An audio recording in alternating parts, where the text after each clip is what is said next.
कारण एवढंच आहे की 25 तारखेला एक पोलीस स्टेशन आणि आयुक्त कार्यालयात काही पत्र दाखल झालेले होते. तर त्याच्यावर काही पत्रकारांचे मला फोन आले की हा विषय तुमच्या प्रभागाशी निगडीत आहे, तर ह्यावर तुमचं मत काय आहे. तर ते मत मांडण्यासाठी आणि हा खुलासा करण्यासाठी आज इथे आम्ही सगळे उभे राहिलो की राजकारणाचा उपयोग काही मंडळी कशा प्रकारे करतायत. जनसेवा करण्यापेक्षा जनतेने दिलेल्या अधिकाराचा उपयोग सेवा करण्यापेक्षा मेवा मिळवण्यामार्गे कसा घालवतात, कसा वापर करतात आणि जनतेचे सेवक बनण्यापेक्षा हे जनतेचे भक्षक कसे आहेत हे दाखवण्यासाठी किंवा हे लोकांपर्यंत पोहोचवण्यासाठी ह्या प्रभागातील नागरिकांना आपले संभाव्य उमेदवार हे कोणत्या चारित्र्याचे आहेत, यांनी ज्यांना जनतेने निवडून दिलं त्यांनी त्यांच्या अधिकाराचा कसा वापर केला आणि जनतेची दिशाभूल केली हे लोकांसमोर यावं. कारण हा जो प्रभाग आहे, आयरे असेल, तुकाराम नगर असेल, सुनील नगर असेल, ह्या संपूर्ण प्रभाग आम्ही एक नगरसेवक म्हणून, एक समाजसेवक म्हणून जी आम्ही सेवा केलेली आहे, ह्या नागरिकांच्या दैनंदिन जीवनातील सामाजिक समस्या अडीअडचणी दूर केल्या आहेत आणि ह्याच्यासाठी सातत्याने अहोरात्र परिश्रम केलेले आहेत. आणि निवडणुकीच्या काळात त्यांच्या समोर संभाव्य उमेदवार हे कसे आहेत, यांनी नागरिकांची कशी दिशाभूल केली आहे, नागरिकांचं कशा प्रकारे शोषण केलंय हे दाखवण्यासाठी किंवा ह्याची जाणीव नागरिकांना व्हावी ह्यासाठी आज इथे आपण सगळे जमा झालेले आहात. आपल्याला माहिती आहे 65 बिल्डिंगचा विषय आज किती मोठा आहे. हजारो लोकांच्या डोक्यावरचं छप्पर आणि पायाखाली जमीन खिचून घेण्याचं काम कोणी केलंय.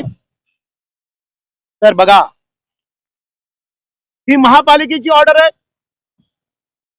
2022 ला काही याचिकाकर्त्यांनी ही याचिका महापालिकेत आणि सर्व स्तरावर सातत्याने म्हणजे 2014-15 पासून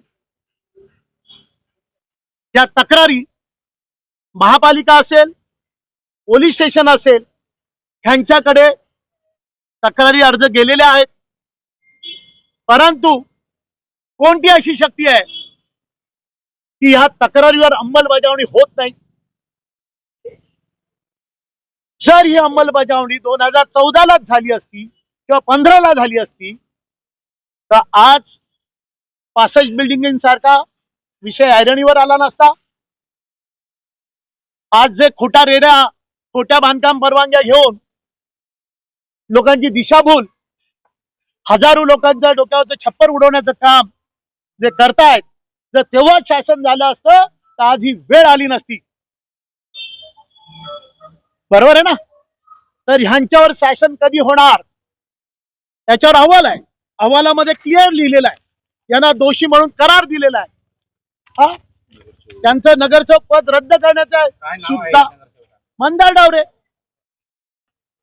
का कारवाई झाली नाही. महापालिकेने जेव्हा कौस्तुभ गोखले आणि धनंजय उसेकर यांनी या तक्रारी दाखल केल्या तेव्हा त्याच्यावर ही समिती बसवली. समितीने अहवाल दिला. मग अहवाल दिला तरी अजून कारवाई का नाही. जर ही कारवाई झाली असती तर बाकीच्यांना धडा मिळाला असता आणि आज हजारो नागरिक जे बेघर होणार आहेत ते वाचले असते. हा विषय, हा नुसता विषय आयरेगाव पुरतीच मर्यादित आहे का तर नाही. हा सुनील नगर बघता तुम्ही, वेल प्लॅन सिटी आहे, एरिया आहे. तिथे तुम्हाला दिसतं का एक तरी अनधिकृत दिसतंय? नाही दिसत ना. रस्ते सुसज्ज आहेत, सगळं आहे. पण थोडं ह्या गल्लीच्या पुढे जा, बघा अनधिकृतचं जाळं पसरलंय. कोण जबाबदार आहे? इथल्या नगरसेविका अलका पप्पू म्हात्रे जबाबदार आहेत, त्यांचे पती म्हात्रे जबाबदार आहेत. आज बघा ना त्या नाल्याच्या इथले बघा, नाल्याच्या भिंती वगैरे बघा काय परिस्थिती आहे, पडायला आलेले आहेत. आता आपली काय मागणी आहे आणि या मागणी जर होणार असेल तर त्यावर कसं वाटतं? बरोबर आहे, ऐका ना पूर्ण विषय घ्या. हा, आज ही परिस्थिती इतकी बकाल आहे. तुम्ही जाऊन या विभागात बऱ्याचशा ठिकाणी बिल्डिंगला मी फिरतोय, त्यांना विचारा. 10-10 वर्ष त्यांनी नगरसेविका बघितली नाही. त्या बिल्डिंगीतल्या लोकांच्या नागरिकांचे स्टेटमेंट आहेत. तसंच मंदार टावरे त्यांचा आयरेगावच्या बाहेर सुद्धा 45% भाग आहे, म्हणजे ह्या बाजूचा हा रस्ता समोर इथं त्यांचा वाढ चालू होत. त्या इथला विचारा ना, तिथे 10 वर्षात त्यांनी नगरसेवक बघितलंय का? त्या पट्ट्यात त्यांनी त्यांचं एक काम दाखवा. म्हणजे ह्या अशा प्रकारे माया जमवायची आणि इलेक्शन आलं की नागरिकांची दिशाभूल करायची, पैशाचा गैरवापर करायचा. आणि आता त्यांच्या जोडीला कोण भेटलाय? तर एक महापालिकेचा ठेकेदार. त्यांनी काय केलं? ठेकेदार असतात तो शेवटी. तर त्यांनी या सगळ्या क्रीम क्लास एरियामध्ये आपण बिल्डर असल्याचं भासून काही बिल्डिंगला रिडेव्हलपमेंटचं पत्र दिलं.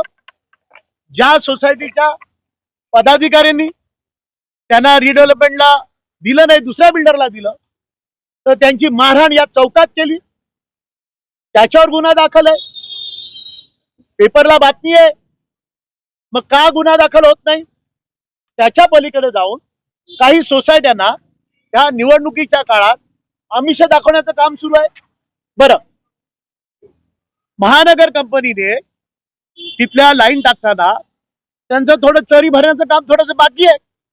जेव्हा नागरिकांची तक्रारी आल्या, त्या महानगर कंपनीच्या अधिकाऱ्यांना झापलं आणि त्यांचे अधिकारी जेव्हा इथे बघायला आले आणि त्या लोकांनी जेव्हा आपल्याकडे तक्रार केली, तर रातोरात त्याला रिपेअर केलं स्वखर्चाने. ठीक आहे, केलं तर त्याचा हिशोब काय निवडणूक आयोगाला देणार आहात का?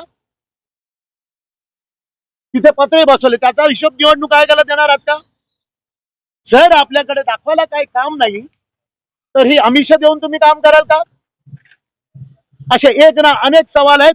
यांच्यावर कारवाई होणार का आणि कधी होणार, हा माझा प्रशासनाला आणि सगळ्या पोलीस डिपार्टमेंटला माझा सवाल आहे. त्या निवडणुकीच्या पार्श्वभूमीवर आता त्यांना आव्हान करणार अजून एक विषय आहे. आणि अशा प्रकारे लोकमत सारख्या पेपरला खोट्या जाहिराती करून नागरिकांची दिशाभूल करणं एक ना अनेक विषय आहेत.